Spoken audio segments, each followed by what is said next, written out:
Sabda TV. Assalamualaikum warahmatullahi wabarakatuh.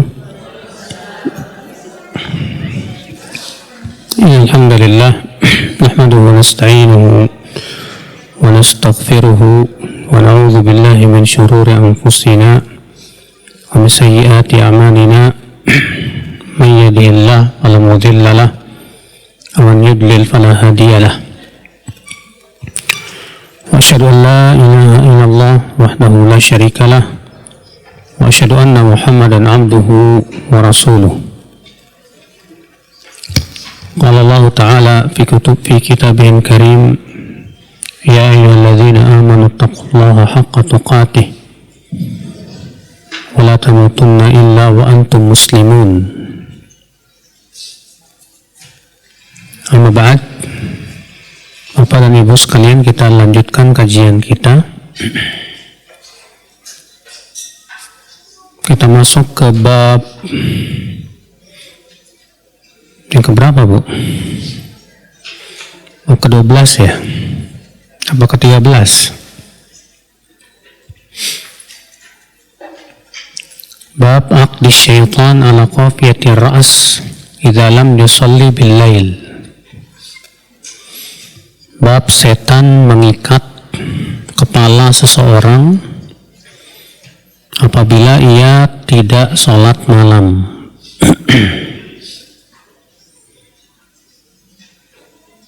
Hadis 568.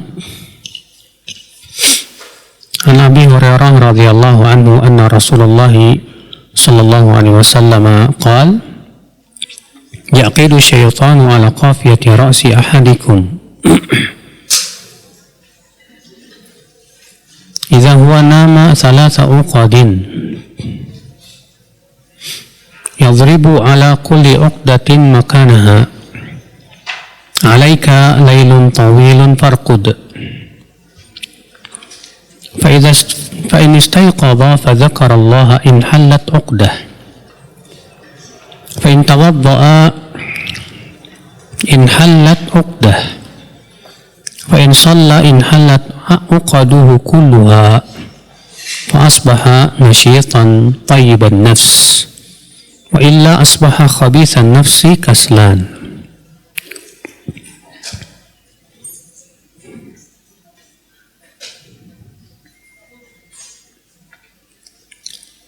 Dari Abu Hurairah, semoga Allah meridainya, bahwasanya Rasulullah sallallahu alaihi wasallam bersabda,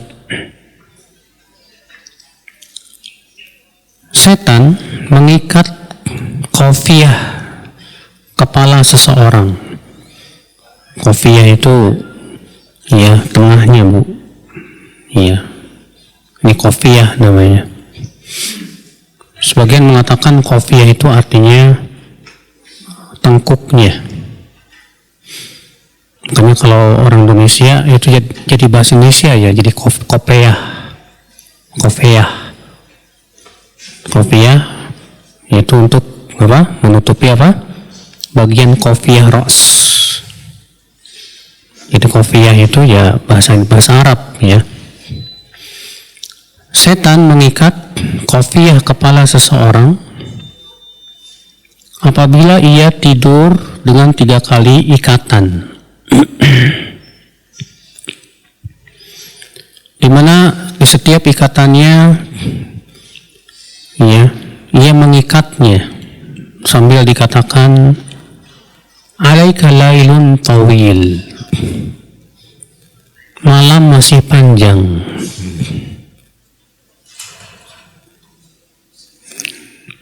Malam masih apa? Panjang. Farqud, maka tidur saja. Fa in istayqadha fa dzakara Allah in hallat uqdah. Apabila ia bangun dan mengingat Allah, maka akan terlepaslah satu ikatan. Fa in tawadda'a in hallat uqdah. Apabila ia berwudu, maka lepas satu ikatan lagi. Fa in shalla in hallat uqaduhu kulluha. Dan jika ia sholat, maka akan terlepas semua ikatannya. Fa asbaha nasyitan thayyiban nafs, maka di pagi hari ia menjadi semangat, jiwanya bagus. Wa illa asbaha khabithan nafsi kaslan, jika ia tidak melakukan itu, di pagi hari jiwanya buruk dan malas. Di sini Bapak dan Ibu sekalian, kita ambil faidah yang pertama, bahwa setan mengikat kepala seseorang, bagian kofiahnya. Sudah kita sebutkan tadi, kofiah itu sebagian ulama mengatakan wasatur ra's, bagian tengah kepala. Sebagian mengatakan muakharatur ra's, bagian belakang kepala. Dan itu wajib kita imani Pak Ibu, bahwa itu secara hakiki. Artinya setan benar-benar mengikat kepala seseorang saat tidur itu 3 kali ikatan. Memang sebagian ulama ada yang menafsirkan bahwa yang dimaksud adalah setan menyihirnya. Sebagian lagi mengatakan bahwa yang dimaksud adalah yang lainnya. Tapi kaidah mengatakan al-aslu fil kalam al-haqiqah. Pada asalnya ucapan seseorang itu kita pahami sesuai dengan hakikatnya dulu. Tidak boleh dipalingkan kepada makna yang lain kecuali dengan dalil, dan tidak ada dalil. Dan setan mampu untuk mengikat kepala seseorang, yang dengan tentunya kita tidak tahu mengikatnya dengan apa. Itu perkara yang gaib. Di sini kita ambil faedah yang kedua, bahwa setan yaqudu ala tariqi al-haq, bahwa setan itu selalu menggoda orang saat mau berbuat kebaikan. Setiap kali kita mau sholat malam, maka setan akan berkata apa? Alika lailun tawil, farqut, malam masih panjang, udah tidur aja. Dan setan berusaha agar kita ini terhalang dari banyak kebaikan Pak Ibu. Ada orang menuntut ilmu, setan berkata, nanti kamu nggak bisa ngamalin ilmu gimana? Akhirnya apa? Gak jadi menuntut ilmu. Ada orang mau sedekah, setan menakut-nakuti, nanti kamu kalau sedekah fakir miskin loh. Demikian terus setan berusaha bagaimana supaya kita itu, ibu-ibu dan bapak sekalian, tidak melakukan amalan saleh, tidak melakukan amal kebaikan. Maka tentunya kewajiban kita berarti bagaimana setiap kita beramal saleh, ibu bapak, kewajiban kita adalah untuk bertawakal dan minta tolong kepada Allah. Makanya Allah berfirman, iyyaka na'budu wa iyyaka nasta'in. Hanya kepada Engkau ya Allah kami beribadah, dan hanya kepada Engkau kami meminta pertolongan. Lihat, Allah menyebutkan yang pertama ibadah, yang kedua isti'anah, minta pertolongan. Karena kata Syekh Utsaimin rahimahullah, ibadah itu berat dan kita sangat membutuhkan bantuan dari Allah. Maka kita minta tolong kepada Allah supaya Allah memberikan kekuatan dalam amal ibadah kita.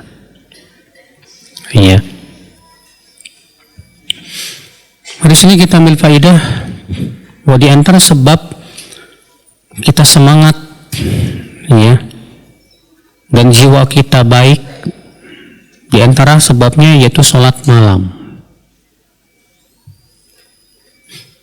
Karena disebutkan dalam hadis ini, jika ia bangun dan berzikir, terlepaslah satu ikatan. Jika ia berwudu, terlepas ikatan yang lainnya. Jika ia sholat, maka terlepas seluruh ikatannya. fa asbaha nasyitan tayyiban nafs, sehingga di pagi hari dia nasyid, semangat kepada kebaikan. Ya, semangat yang dimaksud di sini artinya semangat kepada apa? Kebaikan, Bu. Ya. Nasyitan tayyiban nafs, jiwanya ya tayyib, baik. Kata Ibnu Hajar, li sururihi bima wafaqahu Allah lahu min at-ta'ah wa bima wa'adahu min ats-tsawab wa bima zala anhu min uqadi syaitan. Ya. Sebagian ulama mengatakan maksudnya jiwanya bagus, baik maksudnya karena ia gembira dengan taufik Allah atas pemberian ia, ya, sehingga ia bisa menaati Allah Subhanahu wa taala. Ada makna yang kedua, apa maksudnya thayyiban nafs?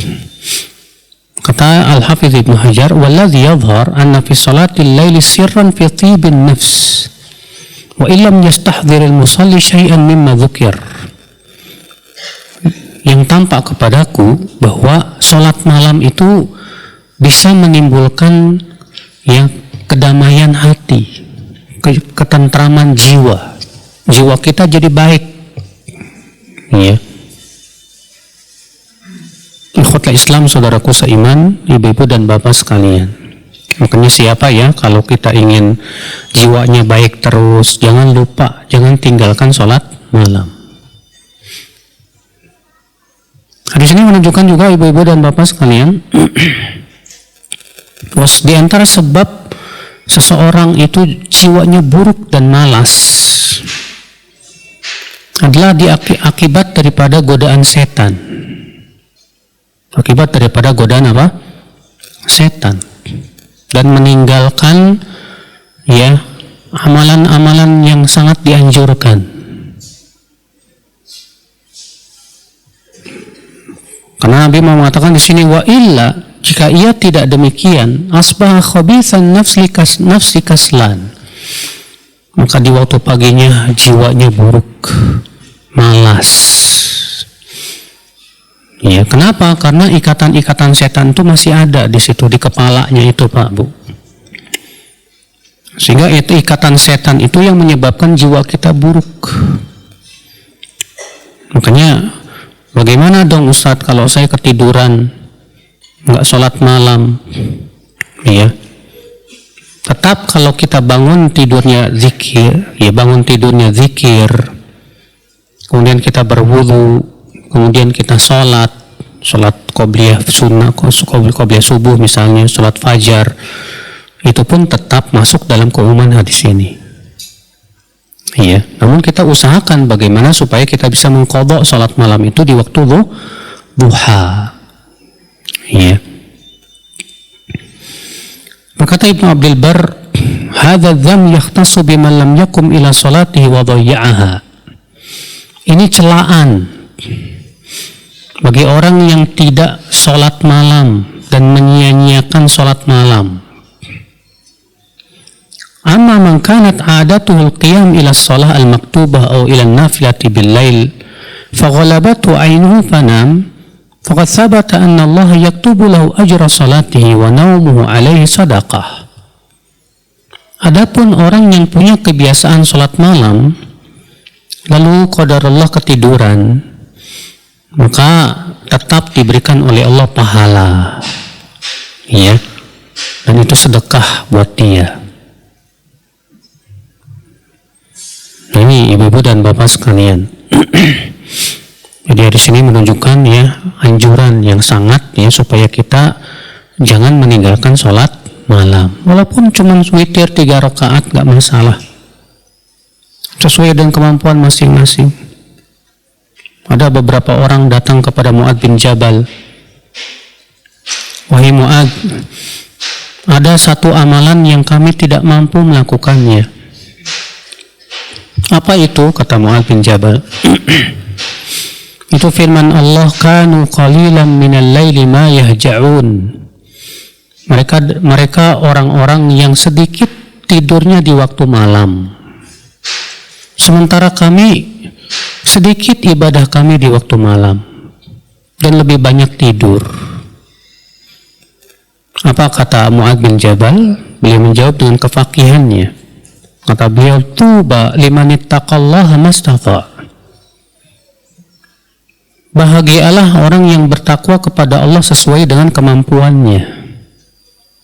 Artinya kalau kita mampunya untuk sholat malam cuma setengah jam, ya alhamdulillah. Kalau kita mampunya ya sholat cuma sholat witir 3 rakaat, ya alhamdulillah. Ya. Fa'idza staiqadha, maka apabila dia telah bangun dari tidurnya, maka bangunnya itu ia menyebabkan ia jauh dari apa? Keburukan. Nah ini Bapak sekalian ya, jadi kita usahakan bagaimana caranya nih supaya jiwa kita selalu baik dengan cara-cara yang disebutkan tadi oleh Rasulullah sallallahu alaihi wasallam. Bab berikutnya, bab idza nama wa lam yusalli bala syaitanu fi udhuni. Bab apabila tidur dan tidak sholat, maka setan akan kencing di telinganya. Ya. Artinya orang yang nggak sholat malam, Bu, dan bangun sampai ketiduran, kepagian, ya, sampai pagi, maka itu pertanda dikencingi setan telinganya itu. Apa maknanya dikencingi setan? Ya kita pahami sesuai dengan lahiriahnya. Benar-benar setan kencing di telinganya, Bu. Iya. Kenapa? Karena setan makan dan minum tidak? Iyalah, setan makan, setan juga minum. Maka ya, yang namanya setan kencing ya bisa saja. Makanya kata Imam Al-Qurtubi, la mani'a min dzalik idh la ihalata fihi li'annahu thabata anna syaitan ya'kul wa yashrab wa yamqih fala mani'a min an yabul. Apa yang menghalangi untuk setan bisa kencing? Ini tidak mustahil, kata beliau, karena setan pun juga makan, minum, dan menikah. Maka sangat mungkin setan untuk bisa kencing. Ya. Sementara ada yang mengatakan, enggak, ini kiasan. Ya. Maknanya setan menutupi, ya, sehingga akhirnya dia disuruh tidur terus. Tapi pendapat yang sahih, ibu-ibu sekalian, pendapat yang tadi itu benar-benar setan mengencinginya. Ya. Karena tadi sudah kita sebutkan kaidah usul fikih mengatakan apa? Al-aslu fil kalam al-haqiqah. Pada asalnya ucapan itu wajib kita pahami sesuai dengan apa? Hakikatnya, lahiriahnya. Ya. Hadis 569. An Abdullah bin Mas'ud radhiyallahu anhu qala Dzukira 'inda an-nabiy sallallahu alaihi wasallam rajulun faqila ma zala na'iman hatta asbah. Disebutkan kepada Nabi sallallahu alaihi wasallam seorang laki-laki, ya. Lalu dikatakan bahwa ia terus tidur sampai pagi hari. Maka Rasulullah SAW bersabda, dzaka rajulun bala syaitan fi udhuni. Itu orang yang dikencingi, ya, telinganya oleh apa? Setan. Ya. Di sini kembali ibu-ibu menunjukkan akan tercelaknya orang yang tidak salat malam. Di mana orang yang ya tidur terus sampai pagi hari, itu setan mengencingi apa? Telinganya. Subhanallah, masa telinga kita jadi tempat kencingnya setan? Ini kan kayaknya terhina banget, ibu. Telinga kita jadi pispot, ya. La haula wala quwata illa billah. Jadi gimana dong supaya kita nggak dikencingi setan? Ya Berarti kita harus berusaha dong, berusaha sungguh-sungguh supaya kita bisa sholat malam. Ya. Kita berusaha semaksimal mungkin ibu-ibu sekalian. Walaupun misalnya sekarang ya subuhnya jam 4:30, ibu bangun jam 4:15, sholat 3 rakaat, ya alhamdulillah. Setidaknya setan tidak menguncingi ya telinga kita, ibu-ibu sekalian.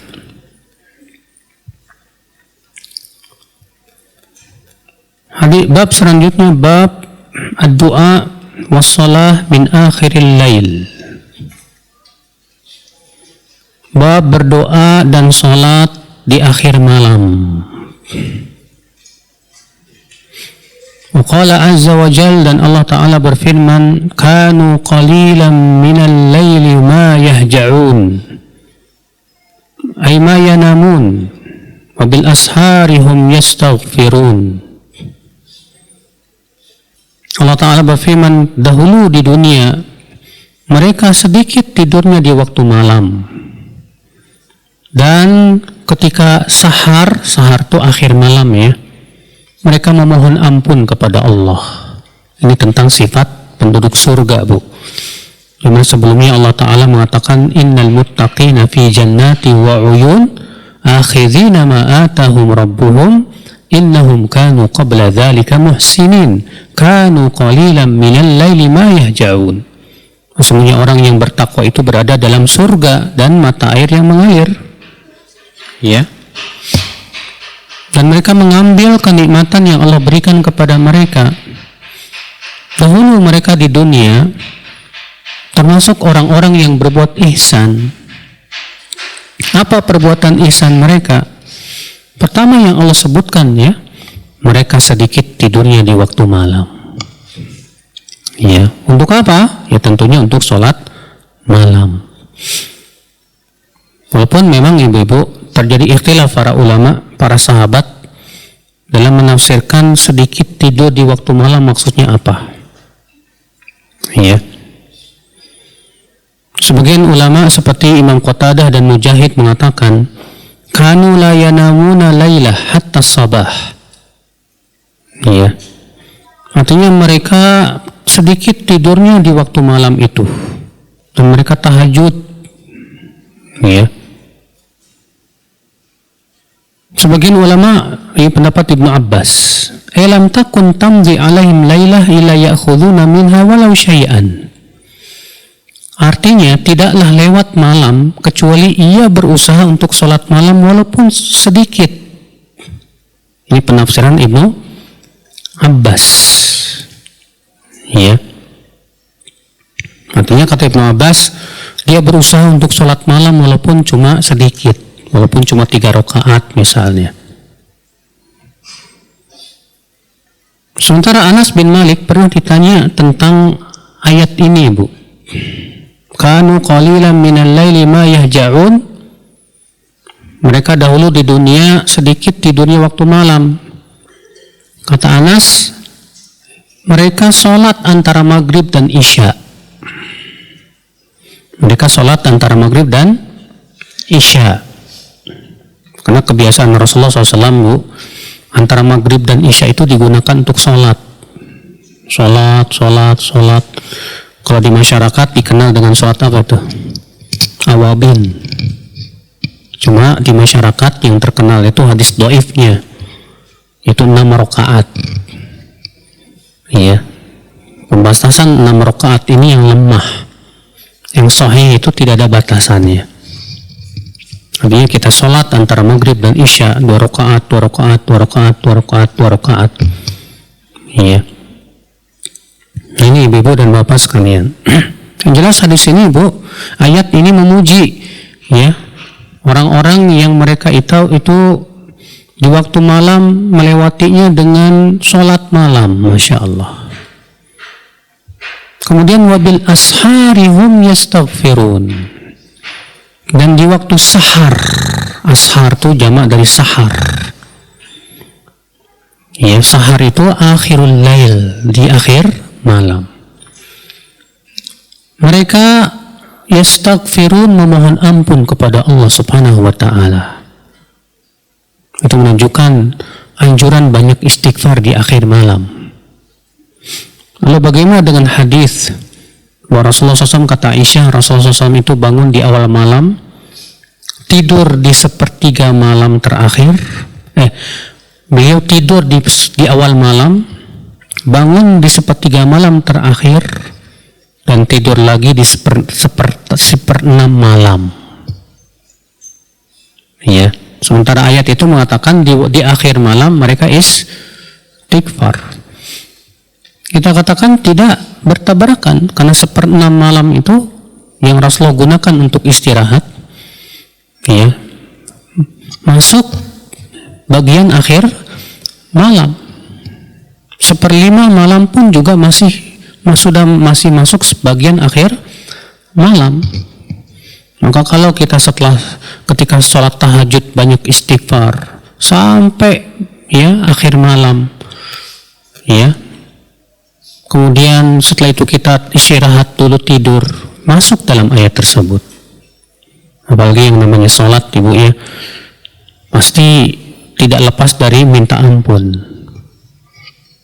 Ketika ibu sholat, ibu membaca doa istiftah, Allahumma ba'id baini wa baina khatayaya kama ba'adta bainal masyriqi wal maghrib, sampai akhirnya. Itu kan isinya meminta ampun. Ketika ibu ruku, subhanakallahumma rabbana wa bihamdika Allahumma gfirli, isinya juga minta ampun. Ketika ibu sujud juga mengucapkan subhanakallahumma bihamdika Allahumma gfirli, minta ampun. Ketika duduk di antara sujud, ibu berkata rabbik firli, isinya apa? Minta ampun. Ya. Ibu kemudian berdoa di akhir sholat sebelum salam, Allahumma inni zalamtu nafsi zulman katsira wa la yaghfiru dzunuba illa anta faghfirli maghfiratan min indika warhamni innaka antal ghafurur rahim, sebagaimana Rasulullah ajarkan itu kepada Abu Bakar. Ya, Rasulullah mengajarkan doa ini, Bu, untuk dibaca sebelum salam. Boleh juga ketika sujud. Allahumma inni zalamtu nafsi zulman katsira, ya Allah, aku telah menzalimi diriku dengan kezaliman yang banyak. Wa la yaghfiru dzunuba illa ant, dan tidak ada yang mengampuni dosa kecuali Engkau. Faghfirli, maka ampunilah dosaku. Maghfiratan min indika warhamni, dengan ampunan yang berasal dari dirimu, dan ampuni dosaku dan rahmati aku. Innaka antal ghafurur rahim, sesungguhnya Engkau Maha Pengampun lagi Maha Penyayang. Ya. Ini ibu sekalian. Kemudian dibawakan hadis 570. An Abi Hurairah radhiyallahu anhu anna Rasulullah sallallahu alaihi wasallam qala yanzilu Rabbuna tabaraka wa ta'ala kulla laylatin ila sama'id dunya hina yabqa thuluthul laylil akhir fayaqul man yad'uni fa'astajib lah, man yas'aluni fa'utiyah, man yastaghfiruni fa'aghfir lah. Tuhan kita, Rabb kita turun, ya, Tuhan kita tabaraka wa ta'ala yang maha mulia lagi maha tinggi turun kulla laylah, setiap malamnya. Kemana turunnya? Ila sama'id dunya, ke langit dunia. Hina yabqa thuluthul lailil akhir, ketika telah tersisa sepertiga malam terakhir. Fayaqul, lalu Allah berfirman, man yad'uni, siapa yang berdoa kepadaku, fa'astajibalah, aku pasti ijabah. Man yas'aluni, siapa yang minta kepadaku, fa'utiyah, aku pasti beri. Man yastaghfiruni, siapa yang mohon ampun kepadaku, fa'aghfirulah, aku pasti ampuni. Subhanallah, ibu sekalian. Kata Rasulullah SAW, Rabb kita turun ke langit dunia. Ahlus sunnah wal jamaah mengimani, Bu, bahwa Allah turun ke langit dunia pada sepertiga malam terakhir. Itu wajib kita imani, Bu. Ya. Kalau ada yang bertanya, Ustadz, Allah turun ke langit dunia dan disebutkan dalam ayat-ayat yang banyak bahwa Allah beristiwa di atas Arasy. Ya. Apakah turunnya Allah ke langit dunia menyebabkan Arasy Allah kosong dari zatnya? Kadang ada yang nanya gitu, Pak. Ya. Kita jawab seperti yang dijawab oleh para ulama salaf. Allah turun ke langit dunia, namun Arasy Allah tidak kosong dari zatnya. Kenapa? Lianna Allah wasi'un, karena Allah itu maha luas dan maha besar. Ya. Berapa sih besarnya langit dan bumi dibandingkan dengan kursi?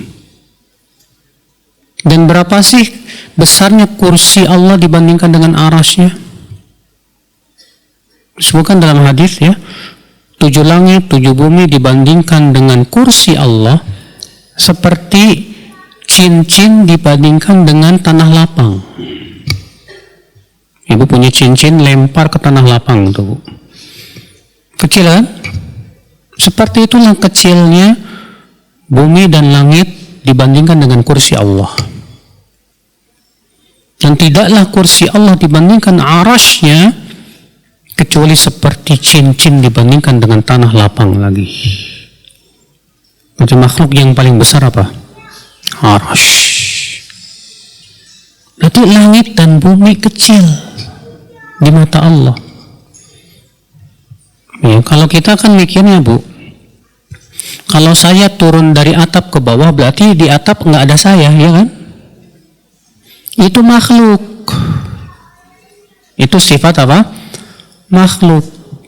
Jangan disamakan Allah dengan apa? Makhluk.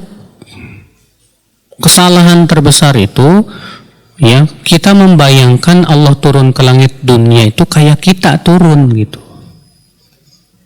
Ya. Kita katakan Allah turun ke langit dunia. Bagaimana cara turunnya hanya Allah yang Maha tahu. Allahu ala kulli syai'in qadir. Allah Maha kuasa atas segala sesuatu. Ada lagi yang berkata, yang namanya sepertiga malam kan selalu ada. Sepertiga malam di sini sudah hilang, sebelah sana sepertiga malam. Sepertiga malam akan terus ada nih. Gimana? Berarti Allah berada di langit dunia terus dong. Kita katakan, akhi, buang otakmu. Jangan pakai akal-akalan dalam masalah ini. Masalah gaib tidak bisa direka-reka oleh apa? Akal. Masalah gaib tidak bisa dipikirkan oleh akal. Ya. Kita tanya orang ini, Allah Maha Kuasa atas segala sesuatu tidak? Jika dia mengatakan iya, Allah Maha Kuasa atas segala sesuatu, ya sudah, selesai. Bagi Allah itu mudah, tidak ada yang mustahil. Ya. Nggak perlu kamu pikirkan dengan akal kamu, wah nanti sepertiga malamnya ya selalu ada, gimana ini. Kita katakan ya akhi, sudah, imani saja. Rasulullah SAW ketika menyampaikan hadis ini, Bu, ya Rob kita turun ke langit dunia, nggak ada satupun sahabat yang bertanya, Bu, wahai Rasulullah, gimana cara turunnya? Ada? Nggak ada. Nggak ada satupun sahabat yang protes ke Rasulullah, ya Rasulullah, kalau Allah turun ke langit dunia berarti arasnya kosong dong. Ya, nggak ada para sahabat yang mendengar. Padahal yang mendengar hadis ini para sahabat banyak, ribuan. Banyak para sahabat yang mengenal hadis ini, mengetahui hadis ini, para tabi'in. Tapi kenapa tidak ada ya salafus saleh yang mempertanyakannya? Ya, Imam Malik pernah ditanya bagaimana cara Allah beristiwa di atas arasy. Apa kata Imam Malik? Al-istiwa'u ma'lum wal kaifu majhul wal imanu bihi wajibun was su'alu anhu bid'atun. Kata Imam Malik apa? Makna istiwa maklum, diketahui dalam bahasa Arab. Bagaimana cara Allah beristiwa majhul, kita tidak tahu. Dan mengimani Allah beristiwa di atas arasy wajib. Dan mempertanyakan bagaimana cara Allah beristiwa bid'ah. Ya. Ibu-ibu sekalian, masalahnya Bu, banyak kiai-kiai yang memang berpaham Asy'ariyah. Dan di Indonesia ini memang mayoritas Asy'ariyah. Mereka menolak ya bahwa Allah turun ke langit dunia. Katanya nggak masuk di akal. Akhirnya apa? Mereka harus mentakwil ya hadis ini. Itu yang turun bukan Allah, kata mereka. Makan tetapi yang turun itu adalah rahmatnya. Kita katakan ya subhanallah. Apakah rahmat Allah turun khusus pada sepertiga malam terakhir? Sementara rahmat Allah turun setiap saat rahmat Allah turun. Ya. Makanya benar kata Ibnu Qayyim ya. Tidak ada seorang pun yang mengubah-ubah makna dalil kecuali ditolak oleh siyak dari dalil tersebut. Iya. Siyak dalilnya menolak. Siyak itu apa sih namanya? Redaksi kalimatnya. Redaksi kalimatnya itu menolak takwil itu. Mereka yang mengatakan Allah turun ke langit dunia, apa kata mereka? Maksudnya yang turun rahmatnya. Redaksinya aja sudah menolak ya penafsiran seperti ini. Kenapa? Karena dalam hadis itu disebutkan apa? Allah turun ke langit dunia pada sepertiga malam akhir. Kalau ditafsirkan maksudnya adalah rahmatnya, masa rahmat Allah turun pada sepertiga malam terakhir saja? Sudah begitu disebutkan dalam hadis itu, lalu Allah berfirman, siapa yang berdoa kepadaku, sedangkan rahmat tidak akan berfirman. Redaksinya menolak, Pak. Inilah Bu, Pak, banyak orang yang menolak sifat-sifat Allah hanya gara-gara memikirkan dengan akal. Makanya mereka menolak banyak Al-Quran, banyak hadis, hanya karena katanya nggak masuk di akal. Kita katakan akal ente error. Ya. Para sahabat nggak ada yang mempertanyakan seperti itu kepada Rasulullah. Bahkan para sahabat dalam riwayat-riwayat yang banyak beriman Allah berada di atas arasy.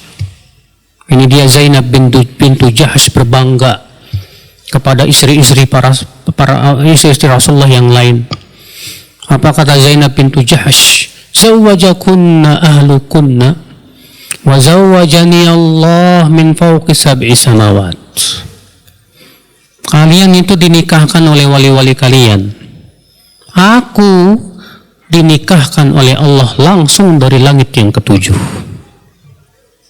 Ya. Dan banyak lagi ya asar-asar dari Rasul, dari para sahabat, para tabi'in, para tabi'ut tabi'in yang menetapkan bahwa Allah berada di atas arasy. Allah tinggi di atas arasy-Nya. Ya. Sifatun nuzul, jadi sifat turunnya Allah wajib kita imani ya. Hadis ini kita ambil faedah ibu-ibu. Faedah yang pertama, isbatu sifatin nuzulillah. Penetapan bahwa Allah turun ke langit dunia. Allah turun ke langit dunia pada sepertiga malam terakhir. Demikian pula Allah turun ke langit dunia di saat Asyiyati Arafah, di sore hari Arafah. Sore hari Arafah Allah pun turun ke langit dunya dan membanggakan jemaah haji yang wukuf di Arafah di hadapan para malaikatnya, sambil Allah berfirman kepada para malaikatnya, unzuru ila ibadi ja'uni syu'than ghubra. Ya, lihatlah hamba-hambaku itu, mereka datang dari berbagai macam negeri, di dalam keadaan rambutnya kusut dan berdebu. Ya, isyhadu anni qad ghafartu lahum, saksikan bahwa aku telah mengampuni dosa-dosa mereka. Iya.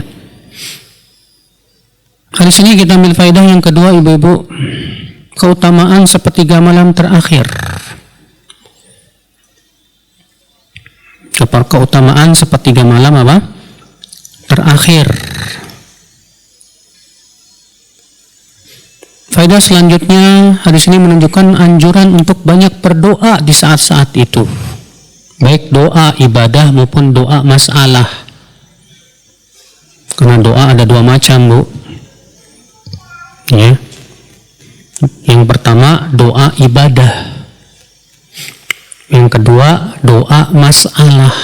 Masalah itu artinya meminta. Apa itu doa ibadah? Ada yang tahu nggak? Doa ibadah adalah semua ibadah yang kita lakukan kepada Allah, seperti sholat, zikir, baca Quran. Itu termasuk doa apa? Ibadah. Maka sholat tahajud termasuk doa ibadah tidak? Iya, pasti. Yang kedua itu doa masalah. Apa itu doa masalah? Itu doa meminta. Misalnya ibu minta diberikan rezeki, ibu meminta diberikan hidayah, diberikan ampunan, diberikan rahmat dan kasih sayangnya. Itu namanya doa meminta. Nah, di sepertiga malam terakhir kita sangat dianjurkan untuk berdoa, baik doa ibadah maupun doa apa? Masalah. Faedah selanjutnya, ibu-ibu sekalian, anjuran untuk banyak istighfar di waktu itu, di sepertiga malam terakhir. Yang sudah kita sebutkan tadi bahwa kalau kita sholat, maka di dalam sholat pun isinya banyak istighfar, banyak memohon ampun kepada Allah Subhanahu wa Ta'ala. Ya. Faedah selanjutnya bahwa di antara waktu yang mustajab itu pada sepertiga malam terakhir. Itu termasuk waktu yang mustajab. Apa sih waktu yang mustajab itu, Pak, Ibu? Itu waktu yang sangat apa? Ya, diharapkan doa kita dikabulkan oleh Allah Subhanahu wa Ta'ala. Dan kita sangat dianjurkan ya untuk mencari waktu-waktu yang mustajab, Bu. Iya. Kita masuk ke bab berikutnya. Bab man nama awwalal lail wa ahya akhirah.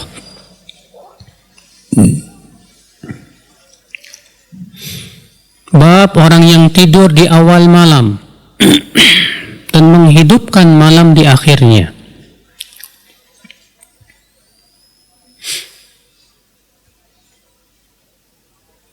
Qala Salman li Abi Darda, berkata Salman kepada Abu Darda, "Nam, tidurlah."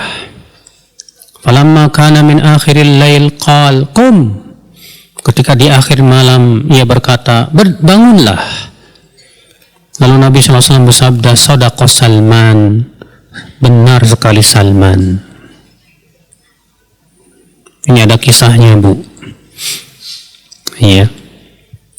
Kisahnya waktu itu Salman dan Abu Darda ini dipersaudarakan oleh Rasulullah Sallallahu Alaihi Wasallam. Suatu ketika Salman datang ke rumah saudaranya yaitu Abu Darda. Didapati istrinya kucel, rambutnya nggak keurus, bajunya juga kotor. Kemudian Salman bertanya, "Kemana suamimu?" Kata istrinya, "Suamiku tidak butuh dunia. Suamiku tidak butuh apa? Dunia. Oh, paham Salman. Maksudnya istrinya, suaminya ini ibadah terus kerjaannya. Ternyata Abu Darda itu, Pak Ibu, malamnya sholat semalam suntuk, setiap hari puasa, siangnya puasa, malamnya semalam suntuk sholat. Mana ada waktu buat istri kalau begitu? Iya. Akhirnya Salman memutuskan untuk nginep. Akhirnya kemudian Salman pun menginaplah di rumah Abu Darda. Maka seperti biasa Abu Darda di awal malam sudah bangun mau sholat, ditarik sama Salman, tidur. Makanya karena menghormati, Abu Darda pun tidur. Kemudian pas pertengahan malam bangun Abu Darda mau sholat, ditarik lagi sama Salman, tidur. Maka Abu Darda tidur lagi. Pas sepertiga malam terakhir Salman berkata, "Qum, nah sekarang ayo kita bangun, kita sholat." Kemudian di pagi harinya Abu Darda mau puasa. Kata Salman, "Jangan puasa." Iya. Akhirnya Abu Darda nggak jadi apa? Puasa. Lalu Salman berkata kepada Abu Darda, apa kata Salman? "Inna li rabbika 'alaika haqqa, wa li zawjika 'alaika haqqa, wa li nafsika 'alaika haqqa, fa'ati kulli dhi haqqin haqqah."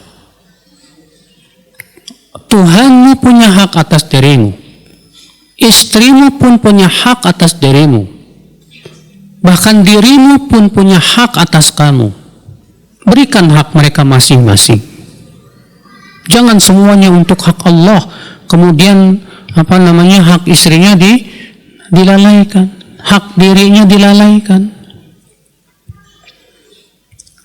Pokoknya Abu Darda nggak terima ucapan Salman. Pergilah ia kepada Rasulullah Sallallahu Alaihi Wasallam mengadukan ucapan Salman ini. Apa kata Rasulullah? Shadaqa Salman. Benar sekali Salman.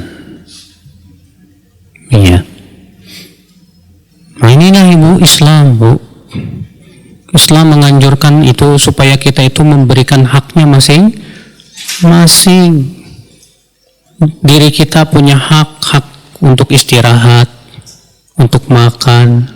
Nah ini Abu Darda nggak pernah tidur di waktu malam. Siangnya puasa terus. Berarti apa?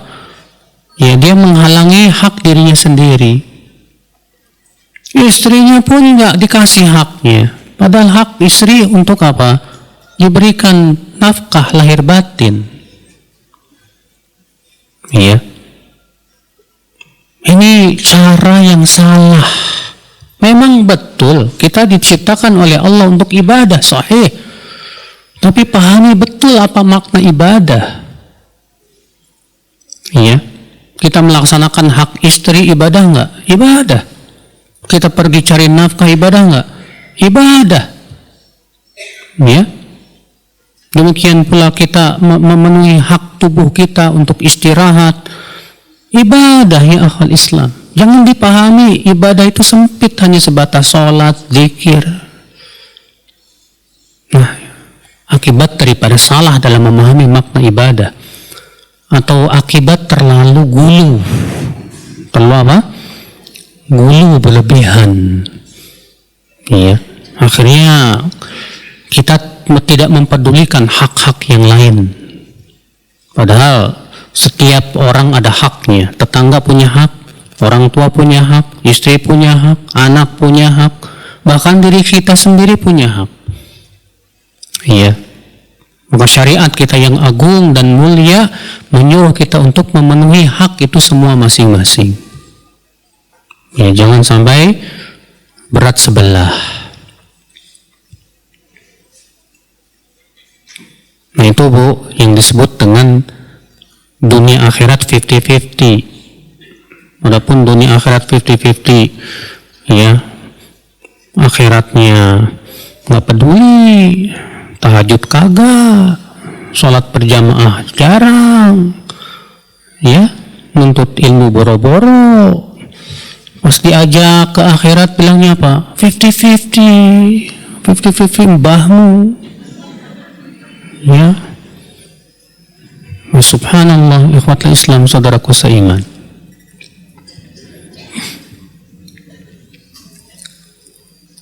Hadis berikutnya 1571. Ani Aswad qala sa'altu Aisyah radhiyallahu anha kaifa salatun Nabi sallallahu alaihi wasallam bilail.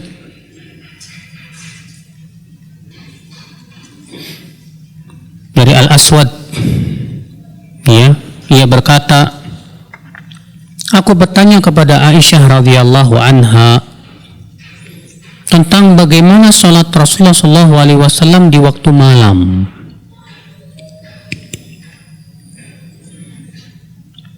Maka Aisyah radhiyallahu anha menjawab, dan tentunya Ibu Aisyah adalah istri Nabi yang paling paham tentang ibadah Rasul di rumahnya.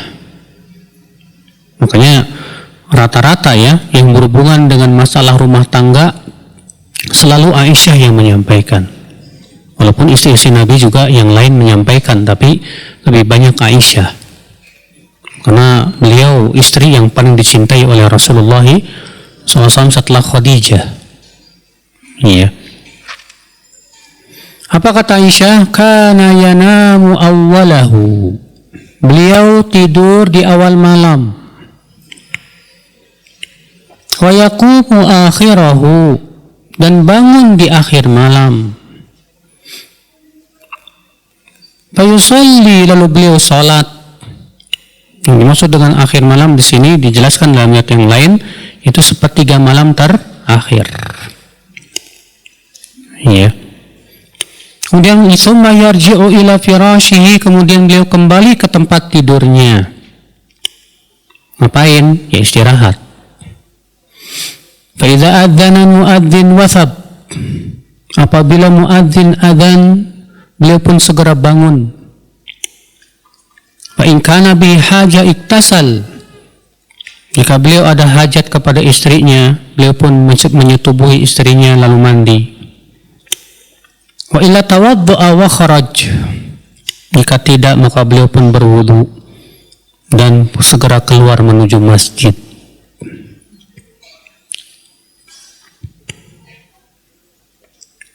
Hadis ini ibu-ibu dan bapak sekalian menceritakan tentang bagaimana cara tidur dan sholatnya Rasulullah Sallallahu alaihi wasallam. Kata Aisyah radhiyallahu anha, Rasulullah SAW itu ternyata tidur di awal apa? Malam. Dalam hadis yang lain disebutkan Rasulullah SAW tidak suka ngobrol setelah Isya. Ya, Rasul nggak suka ngobrol setelah Isya.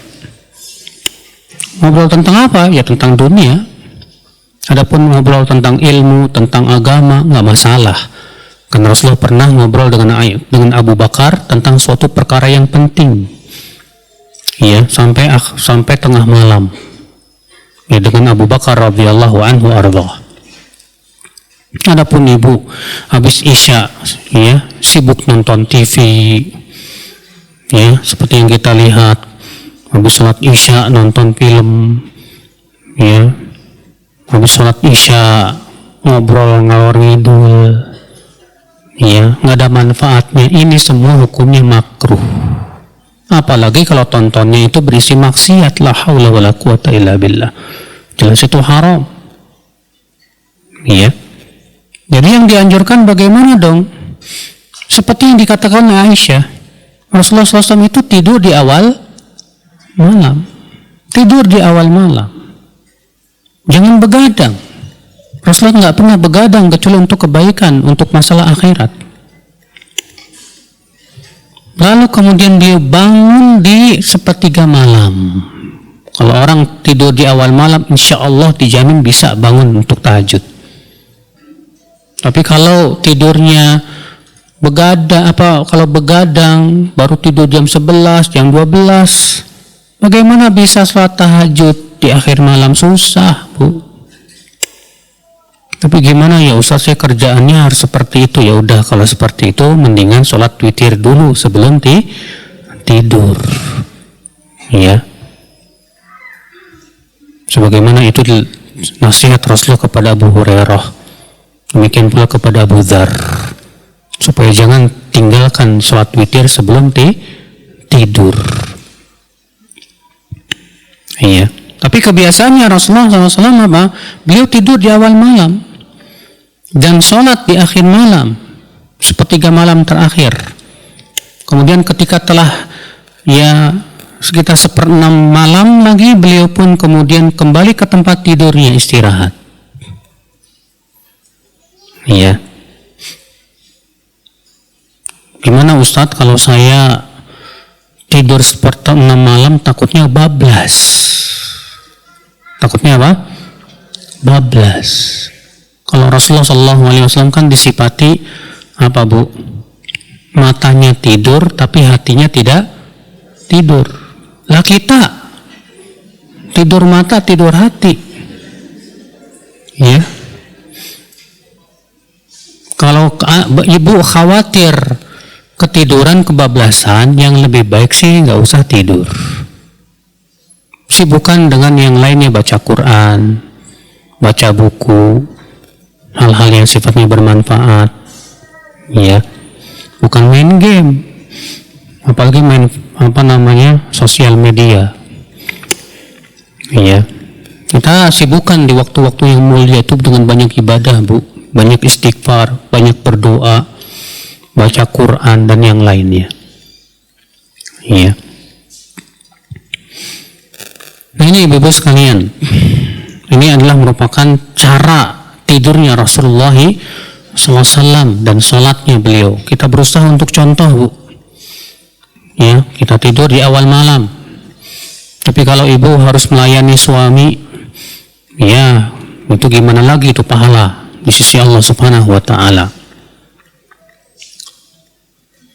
Bab qiyamin Nabi SAW bil-laili fi Ramadan wa ghairihi. Bab Rasulullah SAW qiyam, salat malam di bulan Ramadan dan yang lainnya.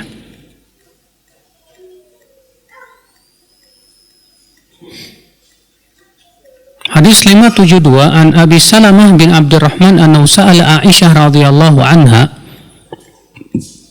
kaifa kanat salatu Rasulullah SAW fi Ramadan. فقالت ما كان رسول الله صلى الله عليه وسلم يزيد في رمضان ولا في غيره على 11 ركعة يصلي 4 فلا تسأل عن حسنهن وطولهن ثم يصلي 4 فلا تسأل عن حسنهن وطولهن ثم يصلي 3 قالت عائشة فقلت يا رسول الله أتنام قبل أن توتر فقال يا عائشة Inna aynaya tanamani wa la yanamu qalbi.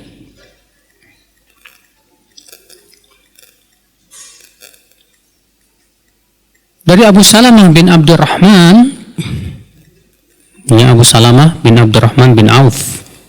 Beliau ini salah satu dari 7 fuqaha kota Madinah yang paling alim di dunia. Ya, saat itu. Ia bertanya kepada Aisyah, semoga Allah meridainya, bagaimana sih salat Rasulullah SAW di bulan Ramadan?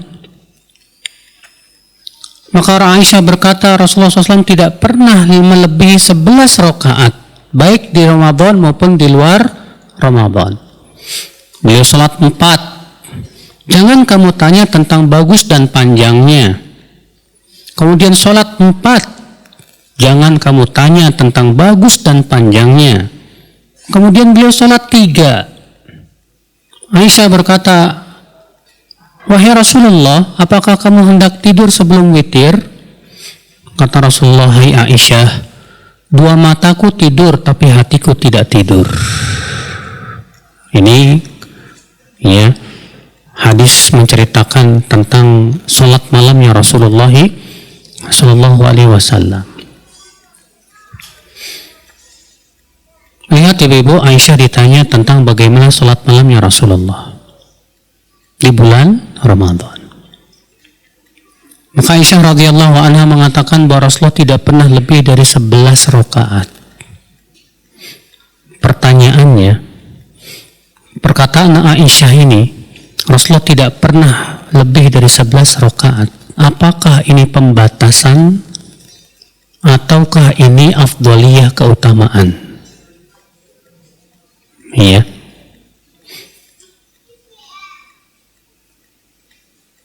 Jumhur ulama, dan ini mazhab yang 4. Mazhab yang 4 berarti siapa aja? Malikiyah, Hanafiyah, Syafi'iyah, dan Hanabilah. Mengatakan bahwa ini bukan pembatasan. Ini bukan apa? Pembatasan. Kenapa? Karena Nabi SAW bersabda dalam hadis yang lain, Salatul laili matna matna. Salat malam itu dua. Dan Nabi tidak memberikan batasan dengan ucapan. Adapun di sini Aisyah sedang menyebutkan tentang perbuatan Nabi. Wah, Nabi, kata Aisyah, tidak pernah lebih dari 11 rakaat.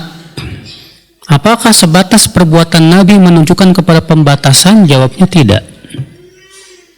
Iya. Tidak menunjukkan kepada pembatasan. Akan tetapi itu yang dipilih oleh Rasulullah SAW untuk dirinya. Maka kalau misalnya kita sholat lebih dari 11 rakaat, 21 rakaat seperti yang ada di kota di Mekah, 23 rakaat seperti yang ada di Madinah, dan masyarakat di Indonesia, ya ada yang 21, ada yang 23 juga, ada yang lebih memilih 11. Silakan, semuanya itu boleh. Atas pendapat yang rajih. Saya mau memilih yang Rasulullah lakukan aja lah 11 rakaat. Kita katakan bagus, tapi ada tapinya loh. Jangan hanya sebatas ngikutin jumlah rakaatnya doang, tapi juga ikuti sifat sholatnya. Loh, maksudnya gimana? Aisyah mengatakan begitu. Beliau sholat 11 rakaat tidak lebih, baik di Ramadan maupun di luar bulan Ramadan. Dan beliau sholat 4 rakaat, jangan kamu tanya tentang bagus dan panjangnya. Pertanyaannya, ada nggak tuh sholat ini sama kamu 11 rakaat, tapi cepatlah. Ya, kalau kamu mau ikut Rasul, jangan hanya sebatas dari sisi apa? Jumlahnya doang dong, tapi juga ikuti apa? Sifatnya. Kata Aisyah, jangan kamu tanya tentang bagus dan panjangnya. Ya. Dalam hadis Umar bin Khattab, di zaman Umar, para sahabat melakukan salat tarawih 11 rakaat. Satu rakaatnya membaca ratusan ayat. Sampai mereka bertelekan di atas tongkat-tongkat. Saking panjangnya. Nah, 11 rakaat baru kayak gini. Kemudian para ulama mengatakan, terlalu sulit kita untuk melakukan 11 rakaat sepanjang para sahabat dan Rasulullah. Maka bukankah yang lebih ringan kalau kita perbanyak rakaatnya? Ya, kita ringankan sholatnya, tapi jumlah rakaatnya kita apa? Perbanyak. Ini yang jadi masalah adalah kita ini 11 rakaat, tapi sholatnya 1 rakaat cuma baca 2 ayat, 3 ayat, 4 ayat. Kan nggak bagus, mas. Sementara kita sangat dianjurkan untuk banyak beribadah di waktu malam Ramadan. Kebanyakan kita sholat tarawih 11 rakaat paling 1 jam. Setengah 8, bahkan nggak sampai 1 jam, 45 menit. Iya. Maka yang lebih bagus kalau mau 11 rakaat ya udah panjangin deh 2 jam aja. Waduh, masyarakat nanti lari, Ustadz. Itu yang jadi masalah. Karena masyarakat kita pun tidak terbiasa dengan sholat apa? Panjang-panjang. Makanya di sini Kita harus faqih gimana caranya supaya kita bisa menghidupkan malam-malam Ramadan dengan banyak apa? Ibadah. Dan ibadah yang paling agung di malam-malam Ramadan salat. Ya. Demikian pula membaca Al-Qur'anul Karim. Ini Ibu sekalian. Makanya pendapat yang rajih, yang paling kuat, mazhab imam yang 4, bahwa boleh nggak masalah lebih dari 11 rakaat. Iya. Di Mekah, di Madinah 23 rakaat, Bu. Biasanya mulainya jam 9, selesai jam setengah 11. Iya. Di Mekah 21 rakaat. Kalau 10 malam terakhir, ya, witir di awal dihilangkan. Ya. Jadi di awal malam mereka sholat sebanyak 18 rakaat. Kalau di Madinah berarti sebanyak 20 rakaat. Kemudian di waktu malam dilanjut lagi. Masih nyambung itu. Ya, mereka menganggapnya satu paket itu, Pak, Bu. Bukan 2 paket, salah sebagian orang yang memahami 2 paket, salah itu. Iya. Nah, di Indonesia kenyataannya pahit, nggak sesuai dengan yang ada di Saudi. Di Indonesia ada 2 gelombang. Ada salat tahajud awal malam dengan witir. Di akhir malam ada lagi gelombang kedua tahajud witir. Dan ini yang diingkari oleh Syekh Fauzan. Bahkan beliau mengatakan ini termasuk bid'ah. Iya. Kalau mau witir awal malamnya dihilangin. Kemudian dilanjutkan dengan sholat malam. Jadi satu paket itu. Jadi satu paket.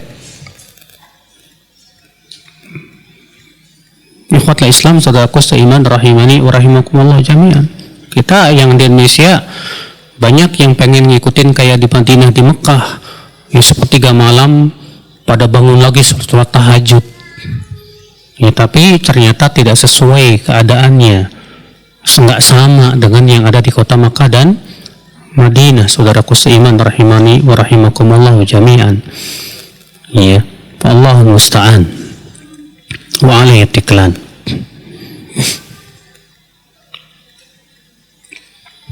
Kemudian Aisyah berkata, beliau sholat 4.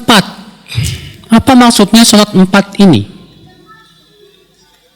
Apakah 4 rakaat terus menerus dan salam di akhirnya? Tentu Ibu, ya, sabda Rasulullah SAW lebih dahulukan daripada apa yang diceritakan oleh Aisyah. Kenapa demikian? Karena Rasulullah bersabda dengan ucapannya, Salatul laili masna. Salat malam itu dua. Makanya yang dipahami oleh para fuqaha bahwa yang dimaksud dengan 4 dalam hadis Aisyah ini yaitu 2 rakaat salam langsung berdiri, 2 rakaat salam istirahat. Iya. Disebut dengan tarawih. Kenapa disebut tarawih? Di zaman Rasulullah belum ada penamaan tarawih itu, Pak, Bu. Disebut tarawih dari kata tarwihah. Artinya mereka istirahat di setiap 4 rakaat. Kalau penduduk Mekah saat itu, mereka selesai 4 rakaat tawaf. Setelah tawaf, lanjut lagi 2 rakaat salam, 2 rakaat salam. Tawaf lagi. Demikian. Ya. Itu disebut dengan itu, ya kenapa disebut dengan tarawih? Dari tarwihah, artinya apa? Mengistirahatkan badan dari panjangnya ibadah di waktu malam. Iya. Nah, ini Bapak sekalian, jadi yang dimaksud dengan 4 di sini 2 rakaat salam langsung berdiri, 2 rakaat apa? Salam. Lalu kemudian istirahat. Setelah itu baru mulai lagi 2 rakaat salam, Ya, kemudian langsung berdiri 2 rakaat salam. Sehingga bentuknya jadi berapa? 4. Ya. Dan itu yang dilakukan, yang dipahami oleh Aisyah dalam hadis yang lain. Dalam Abu Daud, Aisyah mengatakan adalah Rasulullah SAW sholat malamnya 2. Ya, Aisyah sendiri dalam Abu Daud dalam hadis lain mengatakan Rasulullah SAW sholat malamnya 2.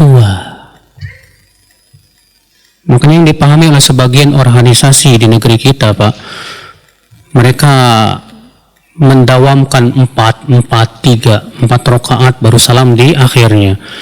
Kita katakan ini tidak sesuai dengan perbuatan dan kebiasaan Rasulullah SAW. Tidak pula bahkan Aisyah perawi hadis itu pun tidak memahami demikian. Karena Aisyah radhiyallahu anha justru menceritakan tentang sholat malamnya Rasulullah SAW bukan hanya dalam hadis ini, dalam hadis yang lain juga. Aisyah menceritakan tentang sholat malam Rasulullah SAW itu 2. Ya, jadi tidak bertabrakan. Nah, itu yang lebih utama ya untuk kita lakukan. Itu sholat malam 2. Karena itu berasal dari sabda Rasulullah Sallallahu Alaihi Wasallam. Ya. Hadis ini menunjukkan Bapak Ibu di antara mukjizat Rasulullah SAW bahwa beliau tidur 2 matanya tapi tidak tidur hatinya. Dan ini hanya dimiliki oleh Rasulullah Sallallahu Alaihi Wasallam. Baik, saya kira cukup sampai di sini. Subhanakallah bihamdika asyhadu an la ilaha illa anta astaghfiruka wa atubu ilaik. Assalamualaikum warahmatullahi wabarakatuh.